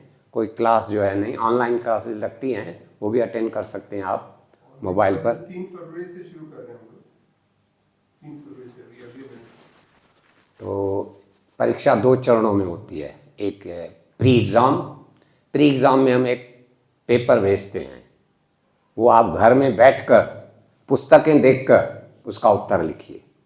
आपको आइडिया मिल जाएगा किस प्रकार आंसर लिखने हैं, प्रैक्टिस हो जाएगी। और जब मेन एग्ज़ाम होगा उसमें 50% क्वेश्चन उसी में से ही आएंगे। और किसी भी शहर में यदि कम से कम 10 विद्यार्थी हो तो सेंटर वही बन जाता है। Thank you very much. हाँ, ऑनलाइन सुविधा भी है, ऑनलाइन भी लिंक के द्वारा जो फॉर्म भरा जा सकता है, उसमें भी यही नियम है। लेकिन ऑनलाइन फ्री क्लासेस होती हैं, उसके साथ साथ ऑनलाइन एग्जाम भी दिया जा सकता है ना, तो आप अपने घर पे बैठकर भी ऑनलाइन एग्जाम दे सकते हैं, यदि ऑप्शन दे तो आप, नहीं तो ऑफलाइन परीक्षा केंद्र में आके लिखना पड़ेगा। फॉर्म्स वगैरह अवेलेबल है यहाँ, फॉर्म्स प्रॉस्पेक्टस, किसी को इच्छा हो तो कर सकते हैं। जो भी यदि आप करना चाहते हैं कोर्स वगैरह तो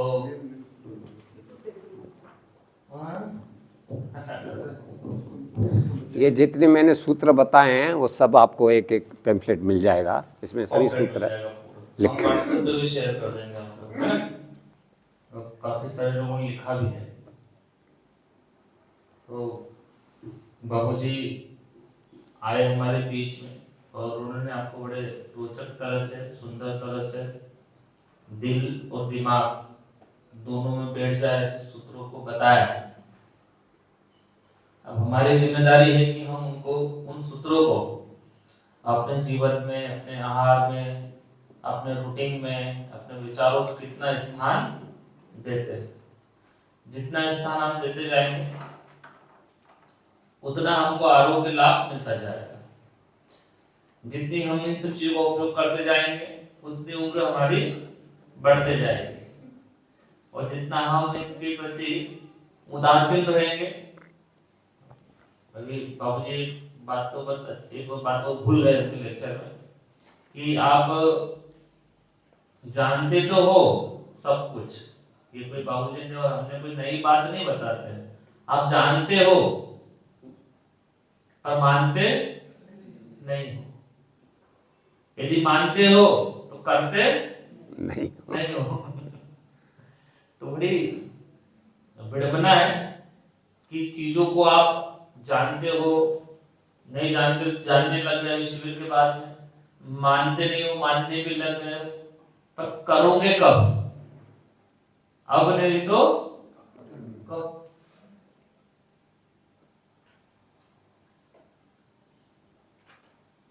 पांच मिनट हमारे पास में, यदि आपके मन में कोई प्रश्न हो तो पूछिएगा, जवाब भी मिलेगा आपको। ये बाबूजी 45 साल से, मैं 18 साल से, ये भी हो गए पागल 8-9 साल से, हम लोग 17-18 सालों से घूम रहे लोगों को, मतलब कभी ठंड में, कभी गर्मी में, कभी इधर कभी उधर, कुछ कभी टिकट नहीं मिला तो रात में 5-6 घंटे वेटिंग, ट्रेन लेट रही, आए काय के लिए आए? ये 1 घंटे के लिए इतनी दूर से आपके लिए आए। तो हम लोग पागल है ना। इनको भी कुछ लाखों रुपए मिल जाएगा हम यहाँ पे आए तो। अभी कोई मोटिवेशनल स्पीकरों का प्रचलन हो गया, गुरुजी बताए थे उस दिन, है ना। ऐसे मोटिवेशनल स्पीकर के जाते हैं, लेक्चर देते हैं, तुमको लाख लाख रुपया मिलता है। हमको कुछ मिलता है क्या? हमको एक चीज मिलती है कि एक व्यक्ति भी इसमें से कुछ कभी कर जाए तो हमारा लाभ हो जाता है कि चलो इसने कुछ किया। और ऐसा हम क्यों कर रहे हैं? क्या स्वार्थ है? स्वार्थ तो कुछ नहीं है। हम लोगों ने लोगों को देखा है बीमार पड़ते हुए। हम लोगों ने देखा है कि लोग बीमारी से ग्रसित जब होते हैं तो उनकी शारीरिक और मानसिक और सामाजिक स्थिति भी क्या रहती है। शारीरिक स्थिति ये रहती है कि बिस्तर पर पड़े हुए हैं, लेटरिन बाथरूम भी कराने वाला कोई नहीं है तो फिर कराने वाले घर वाले हैं, करा रहे। मानसिक स्थिति ये है कि जीना तो चाहते हैं पर जीवन बचा नहीं। पैसा है, सब लगा दिया है, पर डॉक्टरों ने क्या बोल दिया है, ले जाओ घर पे, क्या करो, जितने दिन उतने दिन। वो जो इच्छा रहती है ना जिंदगी की, वो मरने भी नहीं देती। बीमारी के होने के बावजूद जीने की जो इच्छा है, कुछ काम अधूरे हो गए जीवन के कुछ, तो वो जीवन जीने की असमंजस में रहता व्यक्ति। और वहां पे क्या होता है, आप जिनको बोलते हो ना कि मेरे प्रियजन है, पत्नी या पति या बच्चे जिनको जीवन में पाला पोसा बड़ा किया, या उनकी बहू है, या सगे संबंधी जो भी होते हैं, वो लोग सेवा करते हैं। 15 दिन करेंगे, 1 महीना करेंगे, अगले महीने मंदिर जाएंगे, भगवान के सामने हाथ जोड़ेंगे और भगवान को बोलेंगे भगवान इनको उठा दो। वो बेचारा उठना नहीं चाहता तो घर पे है, लेकिन भगवान को जाकर रिक्वेस्ट कर रहे उठा लो। उनकी इच्छा नहीं है, बोले वो इच्छा है उसकी नहीं, पर वो बोले कि तुम उठा लो। और चालाकी देखो आपके प्रियजनों की, वो बहुत तकलीफ में है। कौन? वो। बल्कि तकलीफ में कौन है? हम हैं। ये घर वाले। क्योंकि आप चिड़चिड़ करते, गुस्सा करते, लड़े झगड़े भी कर लेते, तो बोले तो उठा लो भैया इसको, जाने दो। दिक्कत भी क्या है कि दुनिया ऐसी हो गई है, भागती दौड़ती हुई जिंदगी हो गई है। वो आपको लेके बैठे रहेंगे तो कमाएंगे क्या और खाएंगे क्या?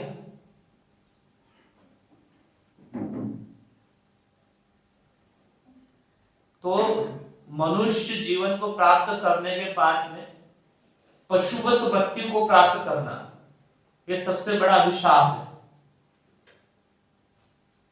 वो आप कभी देखते थे, पहले नाटक आते थे, धार्मिक नाटक, तो उसके अंदर कोई श्राप दे देता था कि जा तेरा ऐसा होगा, तो उसको कोड़ पड़ जाते थे, पस पड़ता था, फिर वो नरकीय जीवन को भोगता था। तो ऐसा आजकल हर किसी को उपलब्ध हो रहा है। पर एक आप देखना कभी कोई व्यक्ति हॉस्पिटलों में जाके राउंड लगा के आया और कोई बड़े हॉस्पिटलों में आईसीयू में, और उसकी स्थिति देखा करो। और ज्यादा स्थिति देखना हो तो मुंबई घूमने जाओ तो टाटा मेडिकल हॉस्पिटल घूम के आना।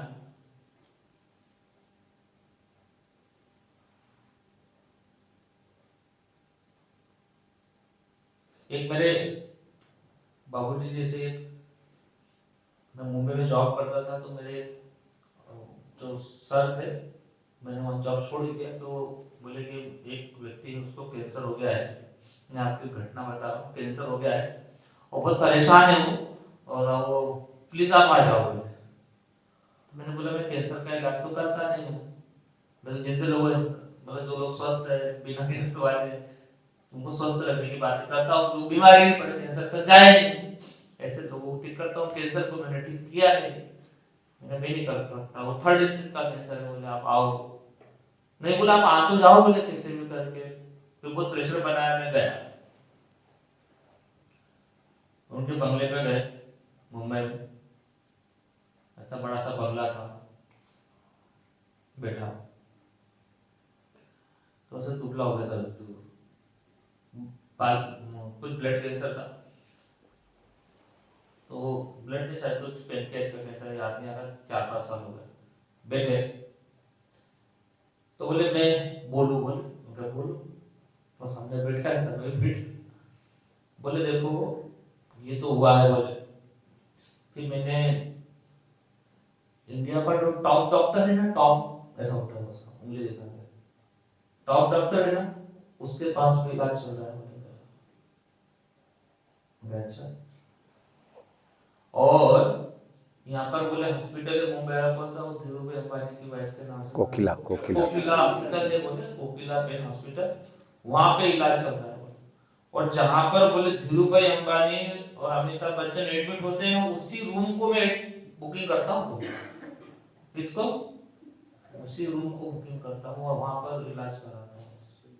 कोई भी अपन ने जरा सी भी उसके अंदर वो नहीं करते, दूसरा रूम तो लेता है नहीं,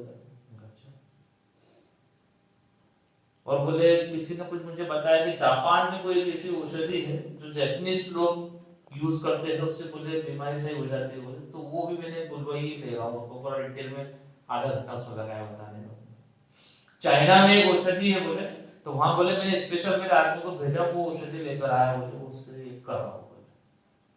और बोले डाइट का, बोले एक आदमी बोले मैंने लगा रखा है कि मैं भूल जाऊँ औषधि, ये चाइना के अलग है, जापान के अलग है, कोकिला बेन के अलग है, फिर एक यहाँ पे भी इंडिया में भी है, तो वो भी है, तो मैं भूल जाता हूँ। तो एक आदमी मैंने सिर्फ दवाइयाँ दे समय पे, इसलिए मैंने लगा रखा है बोले। और ये खाने के लिए व्यक्ति लगा रखा है कि जितना डाइट देना है, ऐसा ऐसा ऐसा, तो उसके हिसाब तो तोल काम तो मुझे देता है बोले। फिर मैं कुछ बोलने लगा, नहीं मुझे बोलने दो, बोलते रहो।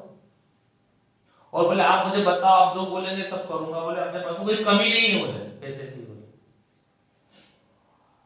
तो मैंने बोला उसको, फिर मैंने बोला मैं बोलूँ, अब मैं बोलूँ, मैं क्या आप कुछ भी कर लो, मगर आपका टिकट कट गया है।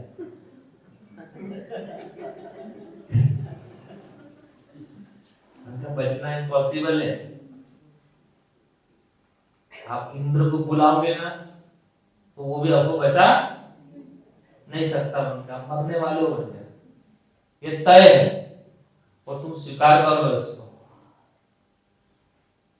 तुमका बचा कुचा जिंदगी है ना, उसको क्या करो, एंजॉय करो।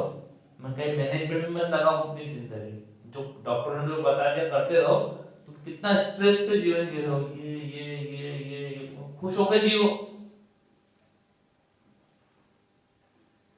पत्नी परेशान है तुम्हारी, उसके पहले पत्नी से मिल गया था, बच्चे परेशान है तुम्हारे, तुम्हारी लड़की परेशान है, यहाँ का स्टाफ सब तुमको परेशान है, सब परेशान है उनसे। तुम कहीं को आप ऐसा करो, खुश करो, और जितने दिन बचे खुशी खुशी जाओ। तो उनका हो सकता है कि तुम 2 महीने में मरने वाले हो, तो खुशी खुशी रहोगे, तो 4 महीने में 6 महीने में मरोगे, उससे उम्र बढ़ जाएगी, किसी गारंटी दे रहा हूं मैं। उनका सब दवाइयां बंद करो और ठीक से जिंदगी जीना चालू करो। बच्चा तुमको कोई नहीं सकता, तुमको करना था यदि तो तुम दारू पी रहे थे, नॉनवेज खा रहे थे, ऐशो आराम करते घूम फिर रहे, सब उल्टे पटांग काम कर रहे थे, उसका आंसर हुआ है, उस समय तुम समझ जाते तो आज ये स्थिति आती, तो कुछ भी कर लो, यदि स्थिति ऐसी बनती है ना, तो कोई कुछ हाथ लगता नहीं है।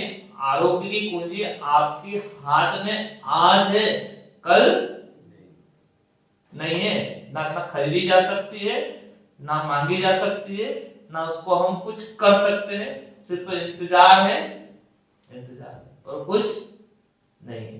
धन वहीं के वहीं रहेगा, लोग वहीं के वहीं रहेंगे, मर जाएंगे, उसके बाद में लोग 10वां 11वां 12वां मनाएंगे। कोई बहुत ज्यादा अच्छे रहे तो आपकी फोटो टांग के रखेंगे, पहली पीढ़ी फोटो टांगेगी, दूसरी पीढ़ी फोटो टांगेगी, तीसरी चौथी पीढ़ी आएगी, बोले इंटीरियर खराब हो रहा है, हटाओ इसको, खत्म कहानी आपकी, कोई याद रखने वाला नहीं। जिनके चक्कर में आप पूरी जिंदगी खराब करते हो ना, खासतौर पे माता बहनों को बोलता हूँ मैं, बुरा मत मानना, ये बहुत इमोशनल होती है भारतीय महिला, खास तौर पर बच्चों के चक्कर में, इसके चक्कर में, बहू पोतों के चक्कर में, इसके चक्कर में खुद की पूरे शरीर की 12 बजा रखी है, ना अपना सोने का समय है, ना जागने का समय है, ना खाने का समय है, वो आएंगे तो खाएंगे तो उसने नहीं खाया, उसने नहीं खाया, उसका जीवन नहीं भरा, उसकी शादी नहीं हुई, उसका तनाव भर होते हमारा दिमाग पूरा खराब लगा रहता है। बच्चों को बड़ा कर दिया, समझदार हो गए, अब तुम्हारी सुनना नहीं है उन्होंने, वो उनके अनुसार जीवन जिएंगे। आप अपना जीवन जियो, उत्तरार्ध वाला मृत्यु को प्राप्त हो तो बिना दवाई और बिना औषधियों के सामान्य, मैंने पहले भी सूत्र बताया था कि यहाँ से जाने से पहले सूत्र लेके जाना कि मरेंगे पर बीमारी से नहीं, प्राकृतिक मृत्यु को प्राप्त होंगे, खुशी जाएंगे, आत्म संतोष परम संतोष को प्राप्त करेंगे। भगवान को हम बोलेंगे, कोई दूसरा नहीं बोले कि इनको उठा लो, हम खुद बोलेंगे भगवान अब हो गया जीवन, अब कुछ करना नहीं है, अब हम आराम से अपने घर आना, संतोष के साथ में विदाई हो। नहीं तो मरने के बाद में वो ज्यादा इच्छा आकांक्षाएं बच जाती है, तो वो उसकी फिलोसफी अलग है। हमारे भारतीय दर्शन में भटकते हैं वो भूत बन गए। हाँ, तो उसकी जीवन में संतोष और परम संतोष को प्राप्त करने के लिए जो बाबूजी ने बताया, नकारात्मक चिंतन छोड़ के सकारात्मक चिंतन चालू करो, ये मानव जीवन की गरिमा है। और नहीं करोगे ये पीड़ा है हम लोगों की, और इसी पीड़ा के लिए हम लोग और महाराज जी ने ये सेंटर खोला है कि आप लोग इस मानव जीवन को समझो और इसको गरिमापूर्ण जियो। ऐसा पशुवत जीवन जीने से कोई मतलब नहीं है। मैं बस बोले मेरे पहले जो मेरे लेक्चर होते थे बड़े गंदे होते थे, बेकार होते थे, कठोर होते थे, मैं बहुत बुरा बोलता था, है ना, करो नहीं तो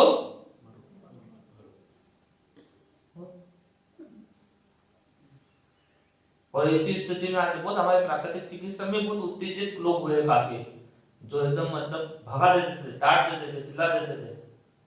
हम लोग तो वो सॉफ्ट नेचर वाले लोग हो गए, मैंने भी सॉफ्ट किया अपने आप को, नहीं तो जो करते नहीं थे भगा देते, भग बोले यहाँ से, सुनेगा नहीं, करेगा नहीं, जिएगा अपने अनुसार, नाम वाला खराब करेगा, तेरे जीवन में तेरा कंट्रोल है नहीं है, चाय छोड़ेगा नहीं, नमकीन छोड़ेगा नहीं, अचार छोड़ेगा नहीं, बाहर खाना छोड़ेगा नहीं, और बोलेगा कि बीमारी सही हो जाए, पॉसिबल।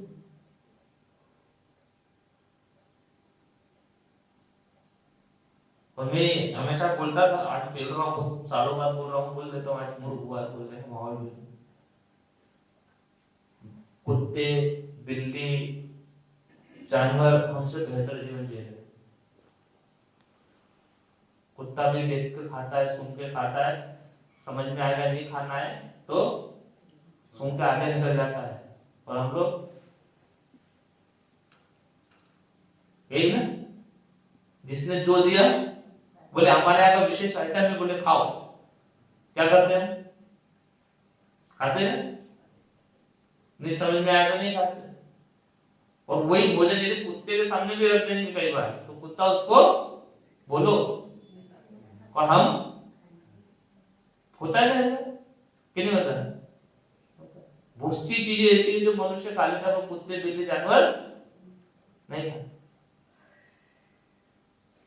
वो एक छोटा सा उदाहरण मैं बताऊं, हमारे मित्र रमेश टिवानी जी हैं ना, तो वो बताते हैं, एक बार मैं शादी में खाना खा के आया, घर में भी भोजन बोला नहीं था तो घर में भी बना था, तो उसकी पत्नी बोलती है भोजन करें, बोले भोजन तो मैं खा के आया हूँ, तो बोले इतने प्यार से बनाया है और खा लो, बोले नहीं, तो पत्नी बोलती है बहुत अच्छा कर रहे हो, बोले ऐसा क्यों बोल रही, पहले तो बोल रही थी बड़े प्यार से बनाया है, अब बोल रही है बहुत अच्छा कर रहे हो। बोले भाई देखो, भोजन यदि आप खाओगे तो अंदर खराबी पैदा करेगा, और बाहर रखोगे तो भी खराब होगा, इसलिए बाहर ही अच्छा है, बाहर ही अच्छा